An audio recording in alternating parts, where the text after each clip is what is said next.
time for Aunties get in your business. Aunties get in your business. Aunties get in your business. Aunties get in your business. Oh wow. Come back, sorry, that's finished. Okay. About to get into our full entire business. Yep. Please, Miss Lady, introduce yourself and tell us what you do. Okay, hi guys. My name is Yetunde Oduwale. I'm an actress. I'm a beauty and fashion blogger. I live in London. I'm a mommy. What else do I do? Yeah, about it. Very simple. Actress, beauty, fashion, mommy. I like fashion. I like clothes. I've been an actor now for 16 years. I do a show called Meet The Adebanjos. I play Gladys and Meet The Adebanjos. I'm also in a show at the moment called You Don't Know Me. I play Abebi and You Don't Know Me. I've been in the first team. I've been in Enterprise. I've been in Babylon. Yep. God. I've done a few jobs in Can my I time. A lot of jobs. A lot of jobs. And play Nigerian mothers. Oh, everybody. Nigerian mother, single mother, playing nurses. Y'all, I'm tired. I want to play a doctor. The next one, I want to play a lawyer. I want to play a cop. You could do a good look. You going on to law. So you started off studying law and then diverted to. I did. I actually have a law degree. I went to Middlesex University. I studied So law you actually and have a geography. degree. I Hey, have a law degree. But then when I finished my degree, I decided, this is too much stress and wahala. I want to be an actor, darling. And I guess one of the reasons why I did law is because I like to argue. I would look for facts. I would just, break it down. And it's just who I am. I've always been somebody that I talk, as you can hear, I like to talk. I can talk, I've got the gift of the gab. But I've always known that I wanted to be an actor. I like to make people laugh. And that's my biggest thing. I enjoy making people laugh, friends and stuff. So I just told my parents, after this degree is finished, I'm going somewhere else. I went to Goldsmith College. I did a performance skills in acting. Then I also did foundation in music. I did a diploma in acting, musical theatre, the City Lit. I did a musical theatre master's at the Central School of Speech and Drama. Then I went to America. I went to New York. I went to Stella Adler, New York. So I studied Shakespeare in New York in 2006.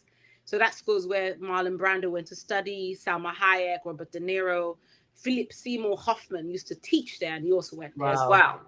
So, so I've been around the block. So acting-wise, I've been doing it for 16 years. So you mentioned Royal Central School of Speech and Drama. Because we did an interview in 2020 with some former students, and it is one of our biggest watched videos on the British Blacklist, guys. You can check it out. But they speaking about their negative experiences as Black students. It was not a good. I'm not going to lie to you. So that's what I was going to say. Like, what was your experience like? Considering the elite UK drama schools have always been criticised for not being safe spaces, and for the overt racism, the lack of Black literature and plays on the curriculum. 100%. They got zero from me as far as I'm concerned. Wow. I feel as if that at one stage they only cared about money. They started making all kinds of courses. I studied musical theatre. We barely had learned anything. The only person we had that really saved us was Claudia Williams, who's an amazing. She's actually, I think, head of acting at the moment now. Her daughter is one of the casting directors who actually casted me twice. So I've also been in a show called Youngers Enterprise. So she's cast me. She's Shaheen Bay. So they've cast me a couple of times in stuff that I did. But I will be honest with you, Central School of Speech and Drama, I don't know if they've changed right now, but then it wasn't. I know friends who were traumatized by the experience that they had there. People like Anonsi, he went to Central. I mean, he's come out very well. Not to say that I've had actor friends who've done really well from going to the school and coming out, but the bare racism, the fact that they just didn't know, they didn't have it. To be fair, I mean, out of maybe 30 students, they had 4 Black students, and it's only a lot of people it was just not. My dear, it was. That's all I can say. I don't know if they've changed now, but it was a very and this was 2006. Bearing in mind, I went to Central 2005, 2006, and I had issues with the then head of acting there. He was, I wouldn't even call it was, and I didn't fit in. I was much more older. I mean, I'm 47 this year. I was much more older than everybody. I was 10 years older than everybody in the class, and maybe because I already knew who I was mature, so I knew what I was looking for. I went there to learn to be an actor. Because for me personally, I think one of the biggest things about me is I've always chased perfection when it comes to my craft. I want to learn. I'm not here to, I'm not here to just collect the script and just do it and go. I want to be able to understand what I'm doing. And that was what I was looking for. And I didn't get that from Central. And that's when I ended up going to America. I went to study Shakespeare in New York. And it was one of the best decisions I've ever made. That 3 months or 4 months that I stayed in America, I learned more about acting than I did in that 1 year in Central School of Speech and Drama. They used to call it Central School of Speech and Trauma. It was a very traumatic experience for me. I felt out of place. I felt that at that time, there was a lot of things that happened that could have been handled better, even by me as a person. I'm not going to stand here or sit here and blame everybody. I'm not a narcissist. I think I also had faults while I was in the school as well. But I realized that the place was just not the right place for me. As much as the name was going to, I thought the name was going to open doors, go to Central. It didn't do shit for me. Sorry for using bad language. It didn't do sweet F and A. So sorry, but I know that a lot of us who did that course, many of us stopped acting. I can count 5 people who are still acting after doing that. 31 of us, out of 31 of us, maybe a few people are still acting, because it just was terrible. There was only 2 Black people on the course at that time, myself and another girl called Nana Ajay, what's her name? Ampofo, what's her last name? She was in what's that show? She's a really good actress, really quite strong, beautiful actor. She was in something. What am I? I forgot the name of it. She's done a couple of shows. She did Caroline O'Change at the National Theatre. Okay, I think I know. She's also done. She did a show with Omar. I'm trying to remember. She even did Enterprise with me, but me and her were not. And because sometimes you do a show, you're both in the show, but you never get to see each other. Yeah. When they did the rap party, they didn't. She didn't kind of come for the rap party that day. But myself and Nana were the only people in the course, and I felt that there was not enough diversity. It was so terrible. The diversity was terrible. The racism, the prejudice, even against girls who are a bit bigger. So one of the directors told. I remember the lead teacher said to one girl, "You never amount to anything. I don't know why you're on this course. You can never sing. Nobody's ever going to hire you." And this girl today is making money. She lived in Italy for 6 years. She now lives in Hamburg, and she's doing really well as a musician. One of the reasons I stopped singing, people don't realize I actually sing. I stopped singing because of Central. Because the trauma when I came out of that place, I think, you know what, fuck this shit. I'm not even wasting my time anymore. So I focused more on acting, and maybe it was to I don't know. It was just. I mean, after that school, I needed therapy. That's what I'm going to say. Listen, and the fact that was 2006, and we had the conversation in 2020. One of the girls, the ex-students, contacted me and just said, "Look, we need to talk about this. It's serious." Like 6 of them, and it's a very emotional. I've put the link in there. It's a very emotional conversation. And yes, it's not surprising, but there has been a conversation about. It did get into the conversation and say, look, they're going to change their curriculum, the makeup of their staff. It was not even the curriculum. It was the general concept of you guys are living in la la land. You are living in a bubble. Yes, I don't live too far from Central. Central is literally 20 minutes walk from my house. They're living in a bubble. They are so up the wazoo that they don't realize that Black people exist. Asian people exist. Other people apart from white people exist. And you need to realize that the culture, life itself, your course, your school is not depicting what England is or British culture is. It was just, anyway, that's another story. Oh, fair. And then thank you for sharing that. And no, like I told you, I needed therapy when I left that school. I needed therapy. I needed to basically put myself. One of the reasons why I went to America when I finished that course was just I felt depleted and depleted, both of the words. I felt I was very confident with who I was as an actor. By the time I left Central, I was second guessing myself left, right, and center. And it took me a long time to get my confidence back. Bearing in mind, I was 31 years old when I went to Central, 30 or 31. That's 17 years ago, give or take or whatever. But when I left that school, it took me years to rebuild that's how messed up that place messed me up mentally. Wow. And this is talking from me, who is a strong person. I'm a pretty clued up person with what I need to say. And that school messed me up. It took me years to get over it. I second guessed who I was. I doubted myself as an actor. I doubted myself as a person. It was terrible. Wow. You know, but I don't want to lift it. I want to lift up the spirits. Let's go back. Hey, Josh. No, okay. I was going to say, as my sub question, because you have been through a number of institutions for studying the craft. So just as an acting, you know, can anybody act? So is acting something that you feel like you need to study deeply, or is it getting the guidelines from different perspectives? Why? I mean, like, you kind of give an insight that because of your traumatic experience, you went to America, and that was obviously readdressing what you've been brainwashed about in your bad experience. However, generally, from your experience and looking back as an actor, is it something you have to study? Do you have to go to school? Oh, 100%. I think that a mechanic is not going to be able to pick up a tool and start fiddling with Kinney.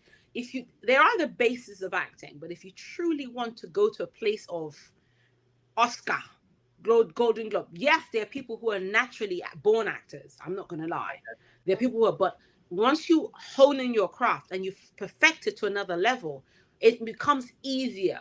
The scripts become easier, because what people don't realize is when you get a script, you want to read it. You have to read it at least 1 or 2, 3 times. When I get a script, I read it. Sometimes I am not given anything. They just want you to abracadabra it. And I'm sitting thinking, this is such lazy writing. What is this? Who is this character that I'm having to do the work by myself? And if I don't have the actor training, how do I do the work? If I don't know what the hell I'm doing? Do you understand what I'm saying? Yeah. It is very important as an actor to train. It is very important to have an acting coach. I have an acting coach, and I'm not going to lie to you, it was the best thing ever, because for years I didn't have an acting coach. For years I was going for acting classes. Then I stopped, obviously the pandemic. Then I started again during the pandemic. I started doing acting classes. For me, I think I've been to a couple of schools to learn. Like I said, I've been to America. I've done City Lit. I've done Central School of Speech and Drama. I've done Goldsmith College. So I've been to at least 4, and I've also done the Actors Center. I've also done private classes. It is very important if you truly want to hone in the craft, because the craft of acting is not just learning lines. If you don't understand script reading, if you don't understand because there's so much underlining in the language. If you can't break down the English language on itself, it could be written in Yoruba itself, because sometimes there are nuances that the writer is hiding from you. And if you can't understand the psychology of understanding people, you are wasting your time. And that's why you watch certain TV shows and it's flat. You're like, what is this? You go and watch a play and you're left like, that was the most boring bullshit I've ever seen in my life. Yeah. But check this. If the actor does his work, the script might be rubbish, but you're like, wow, that script was rubbish, but man, that actor was acting. I felt I was in the know. So how do you find ways to get there and pull people in and make them interested? It is training. So when people say I don't need to train, I just want to learn lines, and I'm like, okay, do you, boo boo. But me, I paid the price of having private teachers, and unfortunately, what you find with acting itself, everything's expensive. Especially when you get a private coach, you're paying between 35. I mean, I know coaches that charge £100 an hour, £100 an hour for them to coach you. I remember I went, so I've been. But I've not gone that far. But I remember Ivana Chubbuck. She's the one that trained Halle Berry when she won her Oscar. She also trained who else? She's worked with Brad Pitt. She's worked for a couple of this guy Chandler from what's his name, Friends. She's worked with a couple of, even Eric LaSalle, or like the guy that used to be in ER. Yeah. So she has a book called The Act of Acting. The actors, the Act of Acting or The Actor's Work. I can't remember. It's upstairs, and she talks about the 10 steps of acting. There's so many books. There's a guy called Stanislavski, who was a Russian, aristocrat who basically started the whole thing of the Stanislavski method that went into the method acting. The people now broke down. So you find that if you understand what you're trying to do, there's so many nuances and schools of thought. Then you can help yourself to be a better actor. I think it's very important that if you want to be an actor today, train. Mingle among actors, go for acting classes. That will help you make your job so much easier. I think I've ranted enough. Shifting from law to the arts, what was young Yetunde like? Like what were your hopes and dreams and your aspirations? Oh God. I think my biggest thing was when I was young, I was very insecure. Okay. I was this young girl who was trying so hard to fit in. If I remember very well, I was a chubby teenager. I was very, very fat. I think I was like size 18, 20. So I lost weight. I went out to size 8. So I'm looking back at 21. I was 21 years old, lost a lot of weight. I lacked confidence. I was trying to find myself. So the young Yetunde was a girl that was trying to find herself, trying to fit in, I think, unfortunately for me, I let people's insecurities get the best of me. So today, I'll be honest with you, I'll just say this straight. I don't give a fuck. Sorry. If I'm allowed to swear, I'm not allowed to swear. You can beep it outside. That's fine, you can swear. I don't look for approval. There was a time I really looked for approval from friends, certain people, and I misunderstood the content. This is what I'm saying about acting. When you're a good actor, you can understand people and break them down. I'm not saying I'm the best. I think I'm getting there. I know that what I'm looking for in my craft, I haven't reached it there yet. What I noticed as a young person, looking back on me now, I really was seeking for approval from the wrong people. And what I didn't understand is people will mess you up in trying to control who you are because they themselves are just an insecure. Yeah. So if you're constantly looking for approval in the fact that you want to fit in because you're looking for, you or Anana or anybody else to tell me I'm okay. Yeah. That was my problem as a young teenager or young 20-something-year-old. I was looking for people to tell me I'm okay. Whereas at that time, I just needed to tell myself, girlfriend, you are a bad bitch but I feel as if we were not allowed as Nigerians or Africans to hype ourselves up. We didn't have affirmations in those days. We didn't tell ourselves we were amazing. And our parents didn't tell us we were amazing. It's not like now you're standing with your daughter and say you're beautiful, you're fabulous, your hair is nice. I'm happy to do that because obviously as you see my entourage, you come in and come out in this our house. I've got 2 black daughters and my hair is natural. I stopped wearing wigs for this, like the last 3 months. I just stopped wearing it. I mean, I grew my hair out. I cut my hair. They've seen me with my kinky afro. They've seen me the way that I feel as if they should see me. I want them to be proud of who they are. I'm dealing with insecurities at the moment because both of them are dark skinned. They're in school. They're being bullied sometimes. One person is, so mommy, they're bullied because my daughter is deaf in one ear. So she worries about being bullied. My other daughter's on the spectrum, but she's high functioning. So she also worries about being bullied. So I find that because of what I've been through, I can impact on them like, girlfriend, don't worry. Enjoy it. This is who you are. Don't worry about anybody else. Look in the mirror and like yourself and love yourself. Once you like yourself and love yourself, anybody can take it. Harvey Smith. And I think that's the problem I had as a 21-year-old. I had a very shy mom, and I had, my parents. I grew up, my parents were. I grew up with my mom, and she herself, she went through her own traumas with her mom.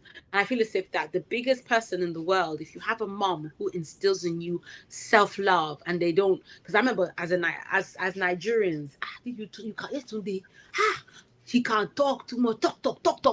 That's all they used to tell. Say, can't you just shut up? They must you talk. They'll say I'm too forward and all these things.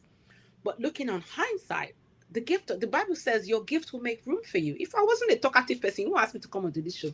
You know what I mean? Excuse me. If I cannot hold a conversation, this woman is born a beg. Please, next. Can we get to, But when I realized that the power I have with these lips, I've made more money as a Nigerian Yoruba speaker that can talk and everything that this is what I am. So I find that 21-year-old Yetunde was insecure, looked for approval.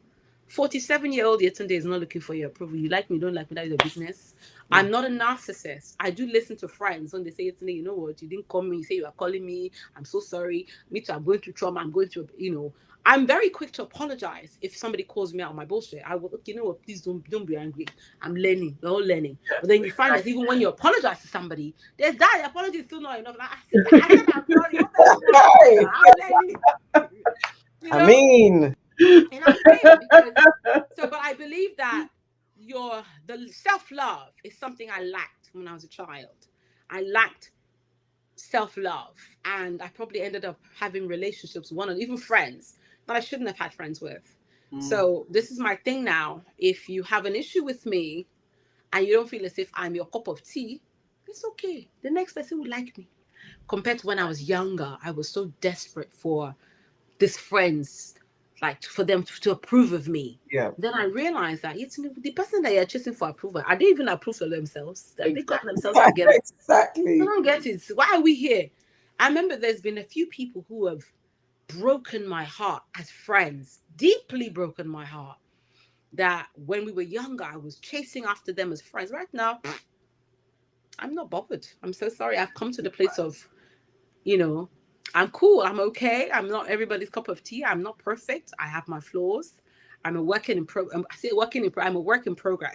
I believe it's important for people when people tell you about yourself. Obviously, like I said, they call you out on your bullshit. Listen, I think it's very important. Then there are times that you also have to waver, like, are they really calling me out of my bullshit, or are they just bullshitting me as well? Because you have to realize sometimes that some people will want to make you smaller because they need that.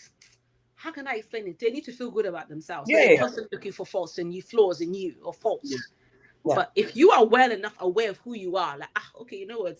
Me too, I messed up here. Okay, then it's good. And I think that's where I am in my almost 50.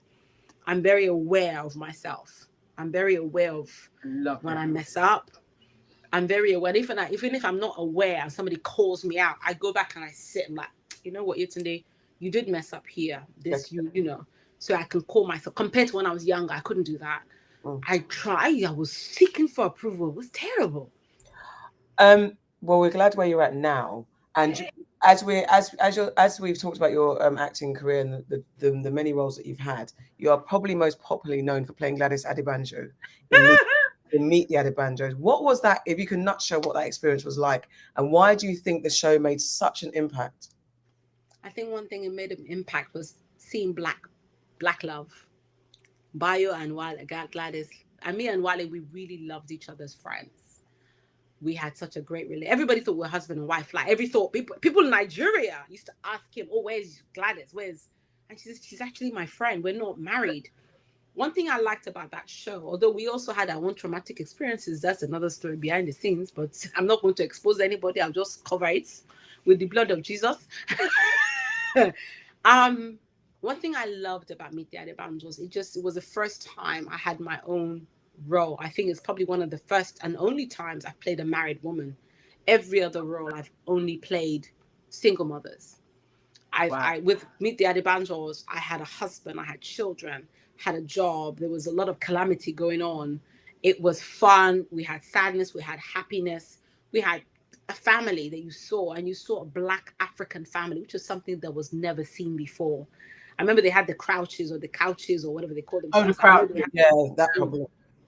I remember the Desmonds. And the thing about Meet The Adebanjos was the fact they were Nigerian and they loved each other. They had fun. There was chaos. There was a lot of stupid things that happened, and it was just realness. I think that's one. And the thing now, what I find is a lot of kids, I've seen the show. I get people stopping me in Primark when I'm going, or even when I'm shopping with my kids or in the shop. They're looking at me like, auntie. And I'm like, are you Mrs. Adebanjo? I'm like, yes. Oh my God, you look so different. I'm like, yes, it is. Why did they make you look so old on TV? I said, I don't know. But to be fair, Meet The Adebanjos was also special because I was actually pregnant with my first child while I was doing Meet The Adebanjos the first season. And I didn't even realize until after that I was pregnant. We filmed for like a month or 6 weeks. And then I found that I was actually 6 weeks pregnant upon finishing. But I loved the show. It started me off in my TV career. I will forever be grateful to Debbie and Andrew for writing a lovely story, for the opportunity and for just showing love in a beautiful place. It's very rare you see Black people, Black shows where they celebrate us as a person, a couple just doing their own thing, getting on each other's nerves. Pastor Michael coming in, and we have those pastors, we've talked about them this evening, those fake pastors that come looking for cooler of rice and do an assorted meat and everything else. But I loved the show. It would forever be a place, very special place in my heart. Yeah. Of all the theatre and TV and film projects you've been on, what has taught you the most about yourself, like your skill and your abilities? That I am tenacious in the sense that I don't take no for an answer. Irrespective of the journey, I started this 16 years ago. I've still stuck to it. I think that's probably what's told me that I'm in the longevity for me has been, I think with TV, I've done plays, I've done rehearsed readings, I've done a lot of work. My God. Some of the works I have not even put on my spotlight and stuff like, because you're like, but I think what it is just constantly learning, constantly being able to say to myself, Yetunde, you know what, you, like I said before, I call myself out on my own bullshit, number one, because sometimes I can be lazy, but sticking to it, sticking to my guns.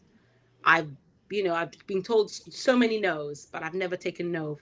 I keep going. I'm not where I want to be at the moment. I'm not going to lie to you. I have friends who are Oscar winners, Tony Award winners. I have friends who are SAG winners. I have friends who are A-list stars. It hasn't changed me or taken away from who I am. But it's like, okay, me too. I wouldn't mind to be a list star or whatever. But these are things that you aspire for. But for me, like I said, my craft is what I'm looking to get better at. I want to be a good actor, one of the greats. I'm not there. The money and the fame is amazing, but I also want people to Yetunde, there's a new film. Oh my God, she's a bad actor. Let's go and watch it. That's what I'm looking for, people to come and see my work and know like, wow, you're going to be wowed, or I'm going to do something. So that's what I'm hoping to learn. Did you want to ask me something? Yeah, because I kind of want to push in. Did I ask the last question? Was it you? Is it me? You're next. I want to kind of squash this into one, because you mentioned you played a single mother multiple times until Meet The Adebanjos. You've played nurses, and then you've also now said that there are peers who have gone further. How, and you've talked about, I guess, your tenacity and your ability to persevere even when you've got all the no's. But in this space, and the arts industry is so brutal, and to Black women, so brutal, and the older you get, it's more brutality. How do you protect yourself and self-care for yourself?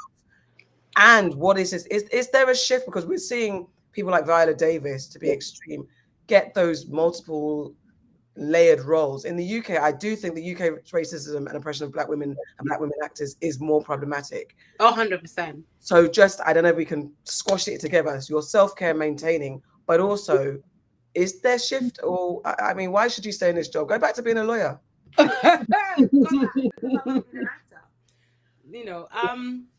For me personally, one of the things I do with self-care, is I love dressing up.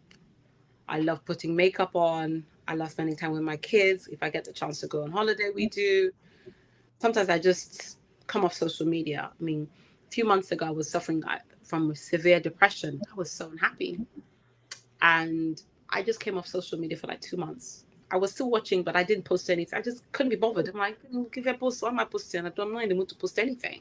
Just recently, I started posting again. But I was so depressed. And I'm like, Jesus Christ, why are you depressed, Yetunde? And I had to actually sit down and basically talk to myself. I said, Yetunde, where are you now? You are not where you were last year. You're not where you were 2 years ago. You are your own competition. Looking at another person's life. Yorubas will say, Ika Odogba, as fingers are not equal. There's another Yoruba saying, they say, don't look at another person's clock to match your time. Yeah. And I think that's what I do. I realized that, you know what? I even said that to myself. I said, you know what? Even if it's 50, I get there. We'll get there when we're 50. Yeah. Even if it's 60, we'll get there when we're 60. Colonel Sanders, the guy that does KFC, he did not become a millionaire until he was in his 60s. Self-care for me now is just, Yetunde, you know what? You are not where you are last year. You are somewhere else this year. And next year you'll be somewhere else. That is how I self-care. I think there are times, I'm not going to lie, I look at other people. When I get the script, I'm like, is this the same? Who wrote this? Is this? How am I going to abracadabra this thing? Because sometimes I feel as if they just send you the script and they don't send you the whole script. And they're lazy in the writing and they expect you as the actor to abracadabra. They send you a line, okay, this is the person. And then you basically have to bring out your toolbox. And that's okay, you know what? She's 5'7". She does this. She does her best color. What fragrance does she wear? What does she do? How much food does she like to eat? Does she like, this and this? Does she have a boyfriend? What's her backstory? So that's how you now abracadabra it, as I say. But self-care for me is constantly realizing that my yesterday was different and today is different, and to constantly tell myself that my faith means that I should ask and I will receive. Yeah. And knowing that whatever God has said, this might just be a meantime situation. Bible says that the stone that was rejected by the bricklayer becomes a cornerstone. And irrespective of what I'm thinking at the moment, there'll be a time that I'll be where I want to be. So that's my self-care, knowing that it's going to get better. It's going to get better. It will always get better. Does that make sense to you? I'm constantly believing that my faith is like, no, this one, we have done 15 auditions in 2 weeks. It's okay. Let them keep bringing it, because there are times I get some, I'm like, oh, bloody hell, what the hell? How many auditions more can I do? I'm tired. But then there are times I have to encourage myself, because I've got 2 mouths to feed. Yeah. I've got 2 children who are looking to me for comfort, for love, for affection, for finance. This one wants violin lessons. This one wants all the things that I did not have when I was a child. They want to like, should I go and sell myself? You know what? Try our best, you know. So that's what self-care for me is. Self-care is telling myself, Yetunde, it's gonna get better. Last year, was different. Last year I was living in 1 bedroom. This year we're in a bigger house. Last year I did You Don't Know Me.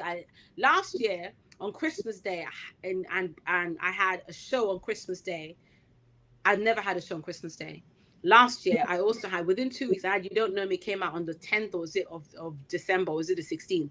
And on Christmas Day I had the Larkins. Within 2 weeks I had 2 shows. I've never had that before. So last year was amazing. I believe this year is still going to be amazing. The year after that, and the year after that. And that for me is self-care, knowing that it's always going to be better. Have I made sense? I hope I love it. No, you did. You did. Perfectly. And then that just leads perfectly on to our final question of this round. Like, what is the end goal for you? Like, what will, when it's all said and done, what's going to make you feel like, okay, I did my thing here? I think my end goal is when I'm able to sit in a director's chair and direct and write and produce. Oh, amazing. Then that is not so that I'm not the one in the front of the camera, but I'm sitting behind and teaching other people and asking other people an action. And that's my end goal. And I feel as if it's going to come soon, because my youngest daughter, she's 9 years old, but that one is like an old soul. She reminds me of my grandma. She says to me, Mommy, why are you auditioning? Even to this, Mommy, let me, if you write a film, I can direct it for you, Mommy. If you write something, let's do it. And I'm like, And then I realized that God will speak to you even to the small children. Exactly. And while I'm here auditioning for Tom, Dick, and Harriet's, there's so many things I could write about. I think I've got enough life experience to write about a bad marriage, shitty friends, play dates I've gone bad, auditions I've gone to the left, plays that like, oh my goodness, I shouldn't have done this play. Costume gone wrong, trying on 30 weeks on set for a TV show I will not mention. So many things. So I think that my end goal is I want to be a director. I want to be a producer. I want to produce my own films. I want to write and direct. Acting, I would like to keep doing it, so the cows come home. But directing, I would love to direct. I think that's my next step. What you outlined, I was like, I want to get in on that. Let's write it. That's a comedy. Because they ignore us, the mature woman, and our lifestyle. So a comedy with that, all the things you just said. I've already started writing. I've had it in my head for a while about a couple of women in London and stuff like that. Yes. Because the roles I'm getting, because the kind of friends I have, I'm like, man, if I wrote a play about this girl, I have one friend called Lisa. She's in South London. If you see her mansion, she's a lawyer. I have another friend that's an artist. She's selling painting for £2,000. I have another friend that's a surgeon. I have another friend that's a jet setter. I have another friend that's a pilot. I'm like, why am I not seeing this on TV? Why am I seeing? Exactly. So it just, when they send me the script, like, you people don't have any friends and inspiration from. You know what I'm saying? Yeah. It's the truth, isn't it? It really is. Like, the depiction of Black women in most things is so myopic and one-dimensional. 100%. And you think of the range that your friends span, and it's just like, we're actually in almost every orifice of this world. You're going to find a Black person there, but we're not seen there. No, it's 100%. Like, I have those faces. Mm-hmm. I have a friend, one of my friends, the amount of houses she has in this London, when she told me, she has a house in Erith. If you see her house, she has one of those houses where they have sunken down, what's it called? Basement. Saves your head. They have a swimming pool in their basement. There's swimming pool in their basement. There's another friend. She has a swimming pool in their outhouse. But the swimming pool is not one of those. It's one of those swimming pools that is It's down, down, down. I don't even. When I went, I'm like, this is another life. And she's black. Her husband is black. Her children are black. She has a Subway. She has, when she counts, she's so humble.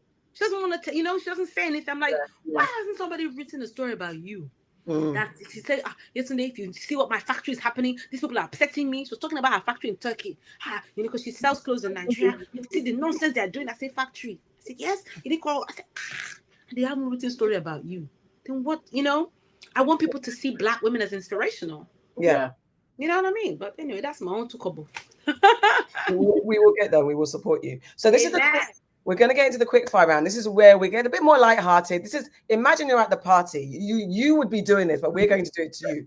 You are surrounded by the aunties. We have cornered you, and we say, hey, Yetunde, what's going on in your life? So we're coming to get into your deep business. Please. My business. You mentioned bad marriage. I don't want to get into anything too sad. However, what's your relationship? Are you single? Are you married? Do you have a man? Are you sleeping somewhere? I am not sleeping anywhere. I am very, very single.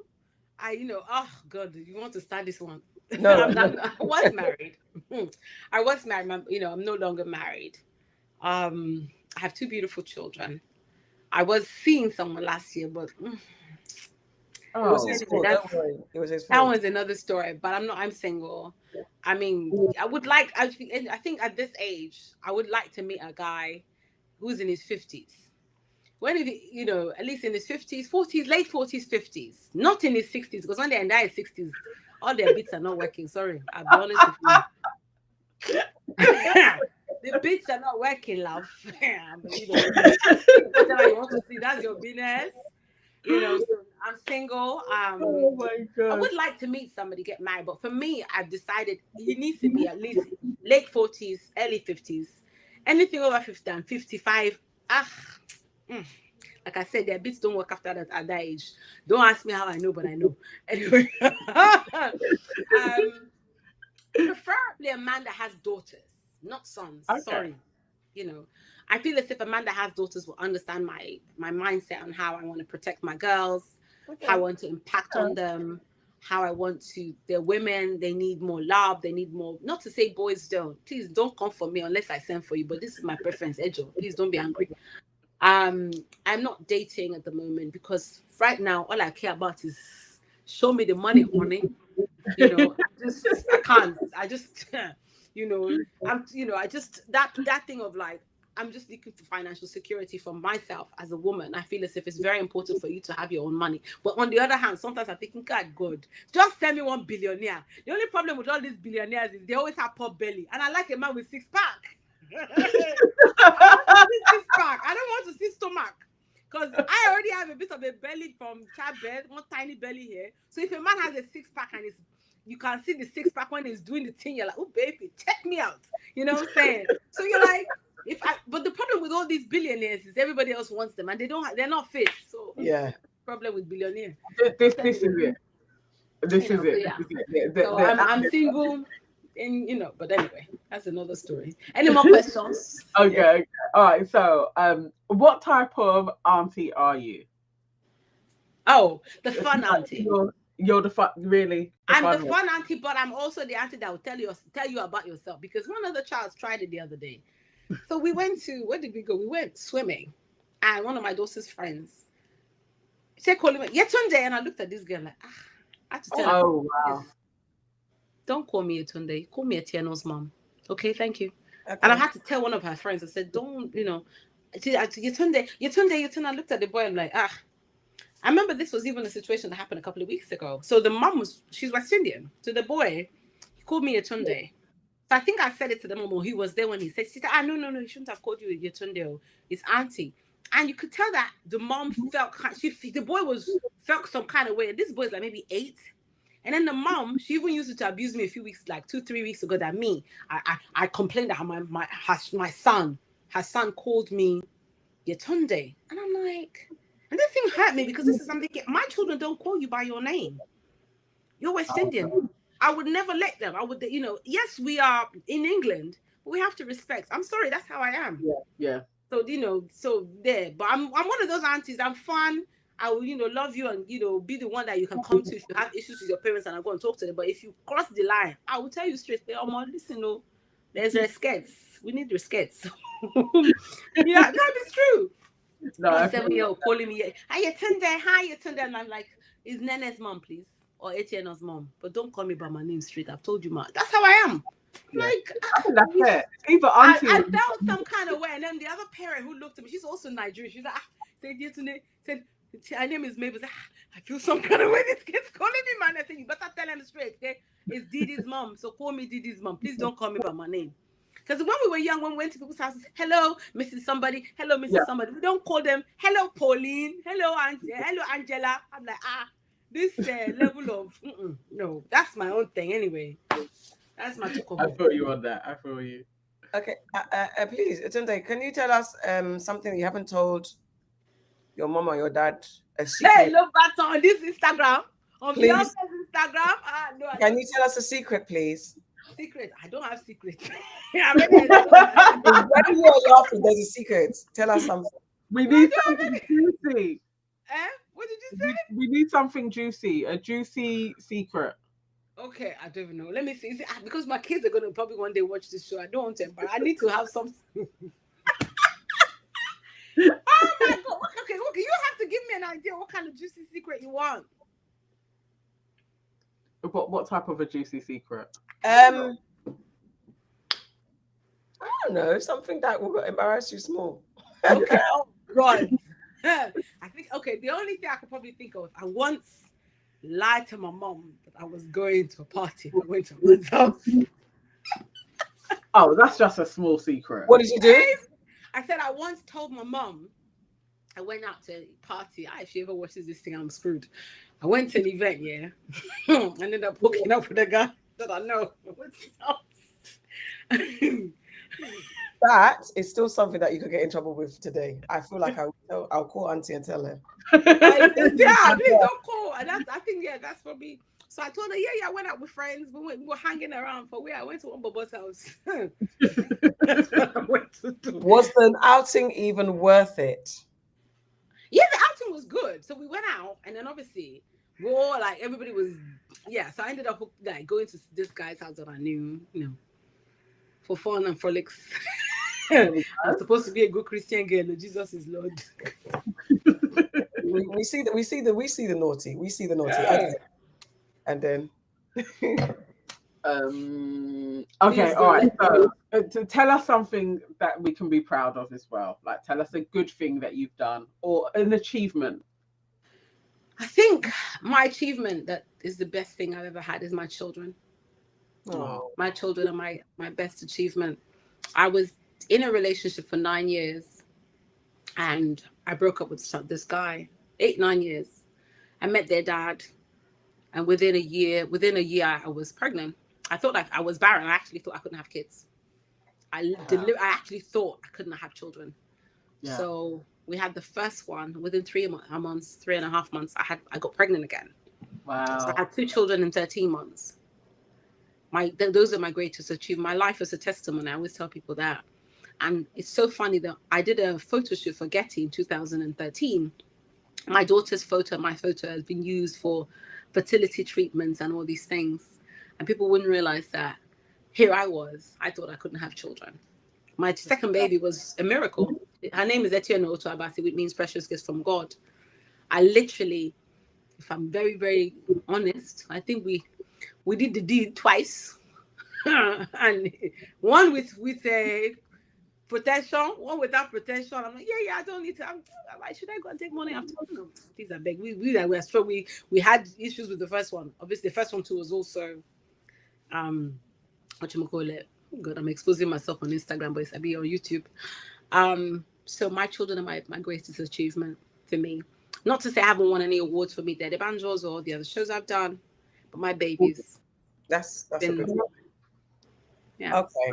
Have you got like a family saying that you heard growing up that you either hold dear or that you absolutely reject? Like, I will never impact this nonsense belief on my children. Yes. My mom always says this.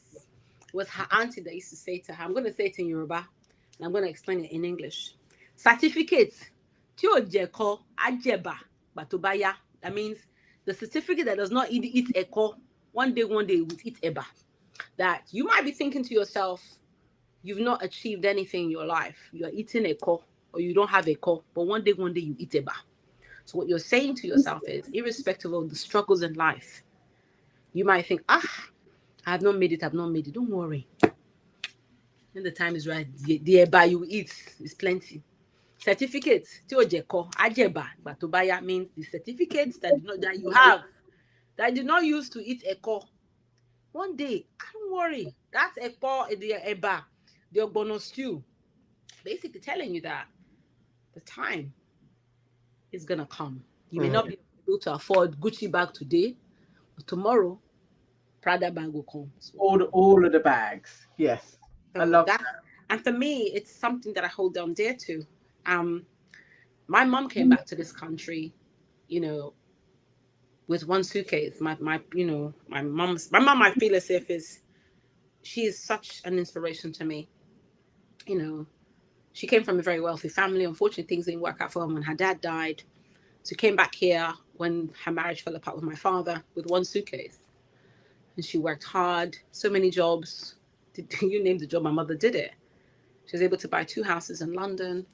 She bought stuff in Nigeria.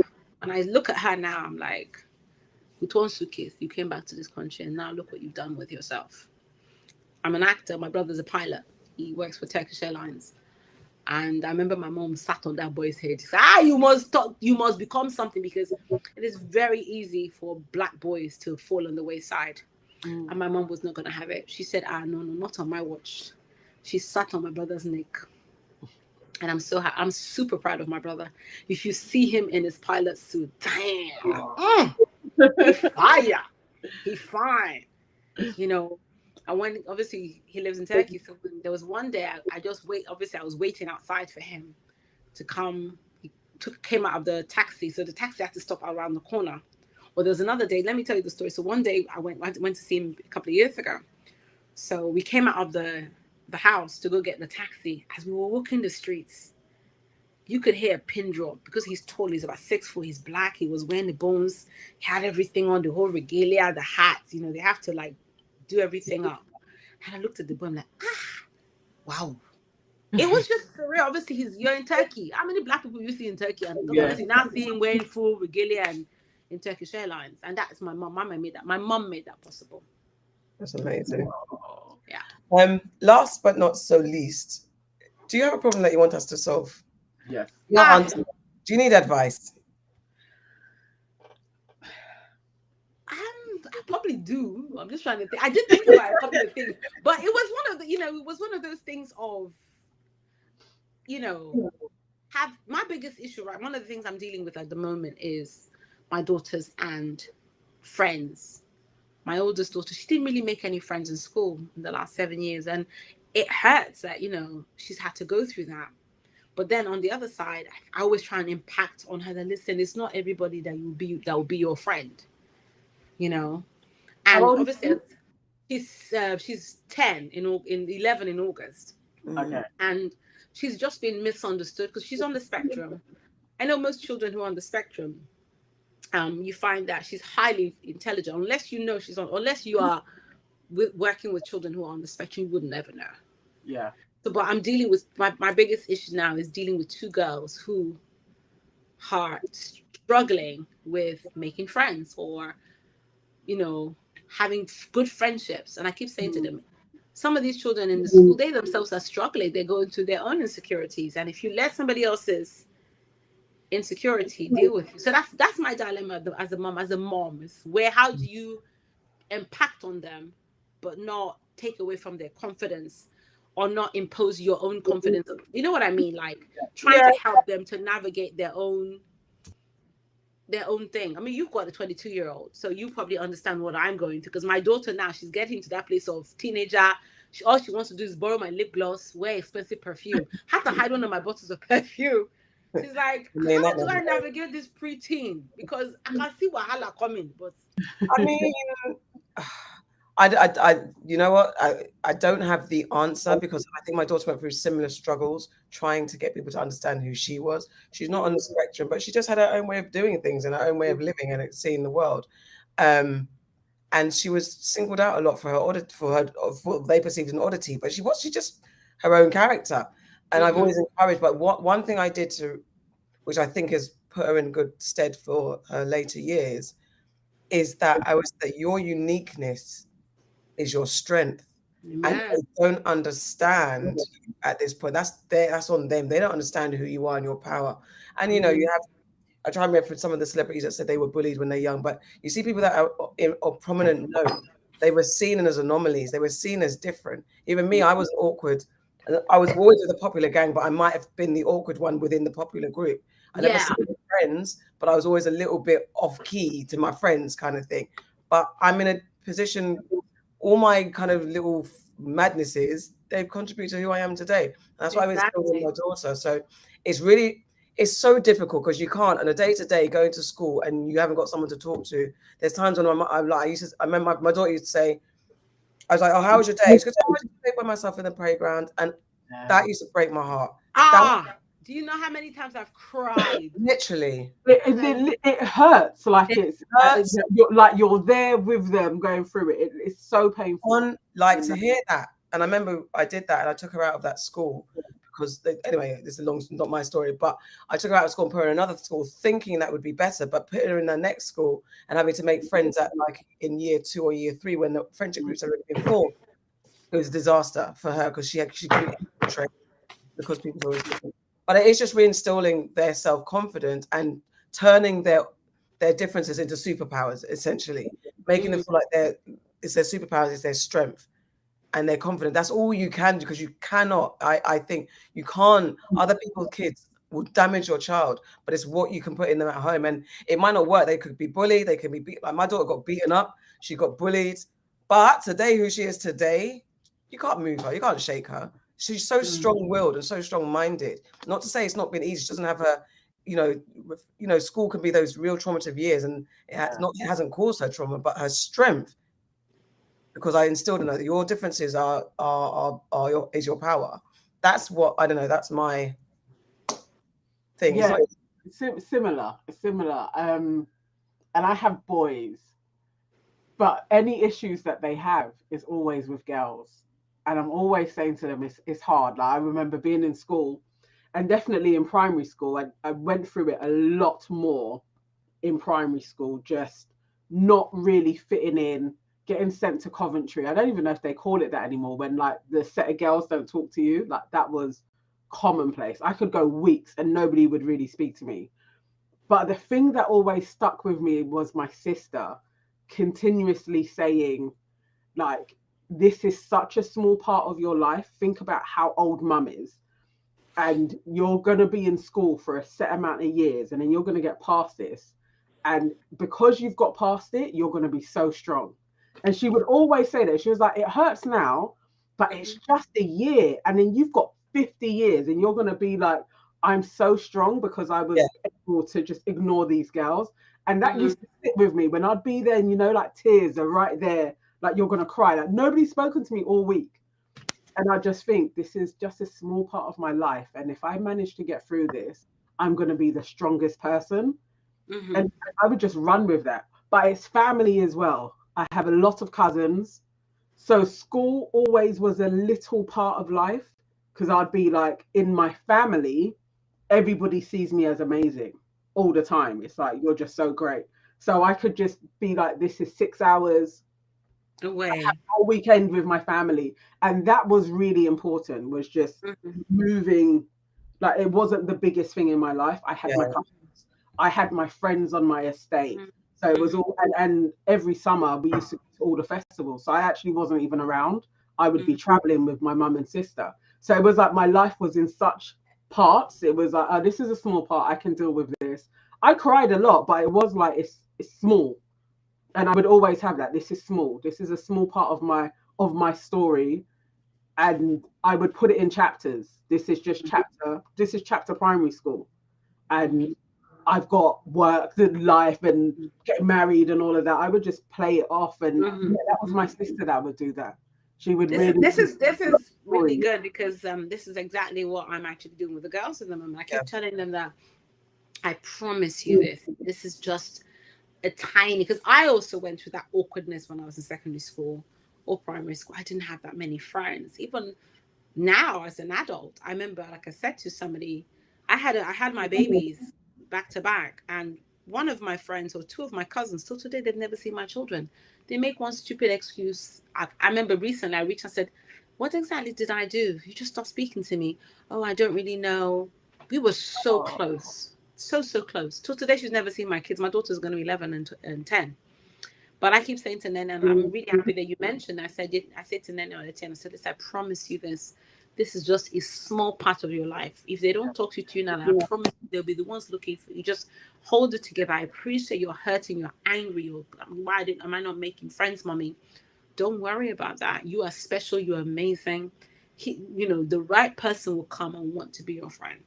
Yeah, that's what I keep saying to my children. But I'm so happy that you've both reiterated that. So that means that I'm in the right. I'm doing the right thing. Yeah, you're doing a good job, mommy. You're doing a good job. Thank you.